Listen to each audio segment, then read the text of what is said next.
There are major changes coming to the Boston Red Sox as this has major implications on the team going forward. And really the biggest question we have to answer is whether or not the Red Sox are asking too much of their young rookie Kristian Campbell. I'm here to break down the new defensive changes we have new news of, as well as really if this is too much for the young rookie to handle. I'll break down all of that on this episode of Red Sox Digest. But first, please do remember to subscribe to the channel, as nearly 90% of you guys watching this video are not currently subscribed. We do appreciate the love and support, so thank you guys. But now let's get to it and break down, are the Boston Red Sox simply asking too much from this rookie? Now, this rookie that we're discussing in this video is going to be Kristian Campbell, the rookie who has gotten the start from opening day. And yes, he started this season phenomenally. He was fantastic, not only at the plate offensively, but as well as defensively. Not only the versatility that he brought, but the overall glove that he maintained, and the defensive abilities were phenomenal. He was able to turn double plays at second. He was able to cover great ground in center field or in left field, wherever the Red Sox decided to put him. And now, as of late, there has been conversations about Kristian Campbell possibly playing first base, and actually has gotten reps at first base, which we've broken down on this channel in the past over the last 10 days or so. But now it seems like there is real ramped up conversations about him possibly getting some starts at first base, in-game reps at first base, incoming against the Atlanta Braves in a following series for this Red Sox team.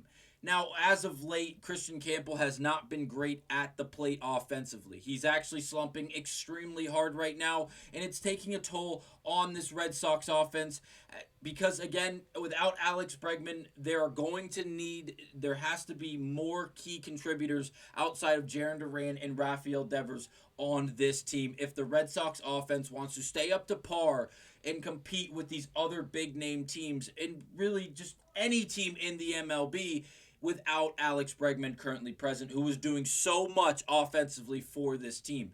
Now, Campbell up to this point in the year, and despite having a phenomenal start to the year, he has quickly and surely regressed, offensively speaking. Now, defensively, obviously the numbers and the metrics are still not great, but I think I have an idea of why that is. Now, we're quickly going to highlight the offensive production, as there's not a lot to really glamour over. There are a few things above league average. Everything else on this page is below. The base on balls percentage is above league average, which is great to see from a young player, someone who has the ability to lay off pitches outside the strike zone, not overly sweeping the zone and trying to extend the zone, which is great. But again, if you look, the K percentages are still way down, which is not great. The chase rate, again, is up, correlating with the base on balls percentage, which is awesome to see. And then obviously the bat speed is up there for Kristian Campbell. Again, a lot of good things from Campbell, but there is also a lot of bad things.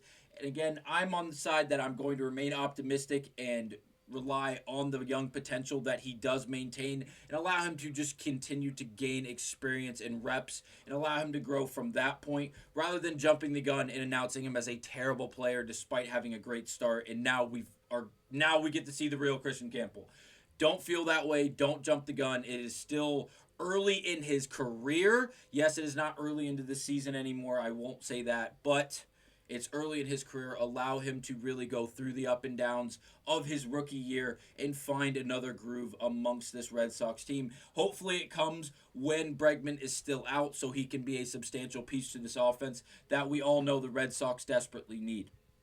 Now, the reason that Kristian Campbell, the overall just movement of him amongst defensive positions has caused some problems is because, again, he is a rookie. He's only played in as many games he's been in the league. Like, he is a rookie. He is a young kid. He's 21, 22 years of age. And because of that, yes, he is a great defender. And yes, he has great versatility. We've seen him play second. We've seen him play in the outfield, whether it be center or left field. That's awesome. That's great. But you are now asking him to add another defensive position to his arsenal, one that he has not played at a professional level. And it's a new position in its entirety at first base, a major defensive position. He already plays one of the most difficult positions in all of baseball at second base. And I understand that is all for debate whether which position's the most difficult. I understand that. I'm here to tell you that second base has to be one of the most difficult positions. That is how I feel about it. Second base is tough. You constantly have to be head on a swivel. You're moving in both directions to turn double plays, as well as just be very coherent on the base paths and understand where the defense is currently sitting. How many outs are there currently? Who's on base? Where are they on base? What scenarios are we in? It is a very difficult position to be in.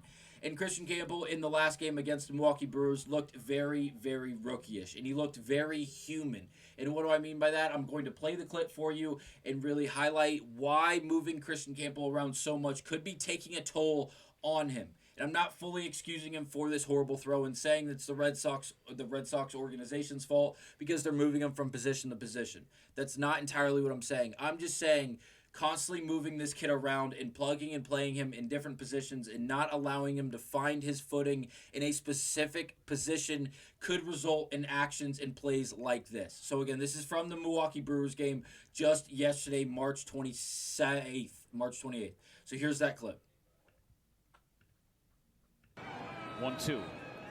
Ground ball hit to second base. They're going to come home. The throw is wide. The game is tied as Frelick is going to get up and go to third. Collins goes to bottom of the 10th with a one-run lead. A chopper hit to second base where Kristian Campbell, the rookie, is currently playing. There is a runner on first. There is a runner on third. It was the worst throw of all time. It was the worst throw of all time. It was horrible. And a runner scores. Batter is safe at first. It moves up to second. Runner from first moves to third. It is now a tie game in the bottom of the 10th with runners on second and third. That whole situation completely and totally changed. Now, was the play at the plate? Yes, because Campbell with a great throw gets him at the plate. I didn't know if you guys could actually hear me when that video was playing. Was the play at the plate? It could have been. If the throw was accurate, the runner is out because Campbell does have a good arm. And again, he wasn't fully in on that play, but he was in enough where he was able to make a play and get that ball home with a strike. And again, if it is on the money, that runner is out at home. And that is obviously not what happened. And I feel like there's just a lot of pressure on this young man, resulting in miscues like that exact one that, again, happened just yesterday against the Milwaukee Brewers. And if you don't know how that series went for the Red Sox, they got 3-0 swept. And without Alex Bregman, this is really starting to get concerning. It really is. Now they are 0-5 without Alex Bregman in the lineup due to that quad injury he is now dealing with, and he's going to miss a substantial amount of time with. Now, whether it's going to be a month, 2 months, 3 months, 4 weeks, 2 weeks, whatever it may be, we are not 100% sure on the exact timeline, which is very, very mind-numbing, and I understand that. But there has to be some answers, and it has to come from this Red Sox offense as currently constructed, because it doesn't seem like there's going to be any substantial moves made. Now, this is the following schedule for the Red Sox. At Atlanta, home against the Angels, at New York Yankees. And why is this important? Well, because thank you to Nesson on Twitter for posting this interview with Alex Cora. As it goes on to say, Alex Cora on Rafael Devers and Kristian Campbell. Quote, Devers is not going to play third base. There's a chance Campbell will play first base in Atlanta. And this is really what we've been alluding to this entire video. Whether or not Campbell is going to get reps at first base, and if he does, when is it going to happen, and what is it going to look like? Who's going to play second? Who's going to play short? And the reason I ask that question is because if Campbell moves from second to first base, is Story moving from short to second, and Myers moving from third to short, and then who plays third? That's where the conversation is. Devers playing third. Based off this answer, Devers is no longer playing any position but DH. And I'm going to tag this clip down below because you guys can watch it and you can break your brain on Cora's answer. But Lou was there asking questions as well as others, and Cora's answer kind of stepped on his own tongue. And what do I mean by that? He's asked, is Devers going to play third? No, he's not playing third. We're not having that conversation. But we are having conversations about first. And then it kind of seems, I'm paraphrasing greatly. But again, and then there's a lot of, like a light bulb goes off on all these guys asking questions, all these reporters, all these journalists. And then immediately in response, it seems like Alex Cora is trying to immediately hide the fact that he just said that Rafael Devers has a chance of playing first, because there was conversations about him playing first amongst him actively. There is a lot of moving parts here. It seems like the Boston Red Sox are trying to do too much and try to fix something with one move and one swing in one game. That's not how it's going to work. The Red Sox are currently 4th in the AL East. Things are falling apart as now they are 9 games back from the New York Yankees, who, mind you, just 10 days ago, they were half a game back from the New York Yankees. Without Alex Bregman, this is going to be very, very, very interesting, and it's going to take a lot out of us. I'm just to tell you right now. Boston Strong on Twitter, we have to announce this because, again, I couldn't find the clip on Nesson's Twitter account of the actual interview process where he said this, but this is a major quote from Alex Cora as he said, quote, "We have to be better. It's not early anymore. We know who we have on our roster, and it's not going to change." Again, back to the quote where I said, or the phrase where I said, the Red Sox have to make a change, and it has to be in-house, and there has to be some level of production that the Red Sox nation is not really accustomed to seeing, in the sense of not coming from Alex Bregman, Roman Anthony, Jarren Duran, or Rafael Devers. It's going to have to come from one of the earlier guys, in the sense that Trevor Story, Noah Syndergaard, Kristian Campbell, Marcelo Meyer, Rob Refsnyder, who, if it's a lefty, we're totally fine. If it's a righty, it's a 50-50 shot, it seems like.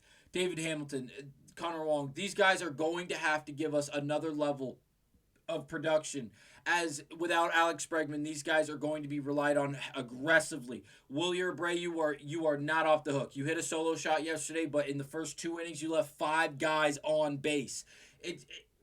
We have to get more hits with runners in scoring positions, and specifically they have to come from really the 3 through 9, the 3 through 8. Ceddanne Rafaela had a phenomenal game yesterday, so I'm not going to jump on him, but 3 through 8 for the Boston Red Sox simply have to be better, and they cannot jump all over Kristian Campbell and make him be Superman, only at 23, 22 years of age.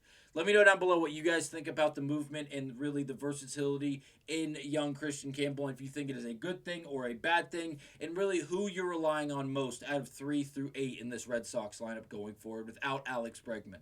Thank you guys for watching. I will see you guys on the next episode of Red Sox Digest.